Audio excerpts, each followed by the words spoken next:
তৃতীয় আগস্ট আজ ছিল আমার প্রিয় বন্ধুর জন্মদিন। চেয়েছিলাম জীবনের সবচেয়ে সুন্দর সারপ্রাইজটা দিব তাকে। চোখে চোখ রেখে বলবো, তুই শুধু বন্ধু না, তুই আমার সব। একবার দেখা হয়েছিল, কিন্তু কথা বলার সুযোগ হলো না। হোয়াটসঅ্যাপে কিছু মেসেজিং হয়েছিল ঠিকই, কিন্তু বলার সুযোগটাই দিল না সে। দিনটা পেরিয়ে গেল, রাতও শেষ, আর আমি ভালোবাসি কথাটাও বলতে পারলাম না। আমার সেই প্রিয় মানুষটা, যে হয়তো একদিন আমার জীবন সঙ্গী হয়ে উঠতে পারত। আর জানি না কোনোদিন বলতেও পারবো কিনা,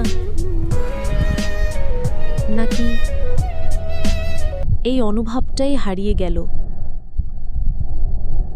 চিরদিনের মতো।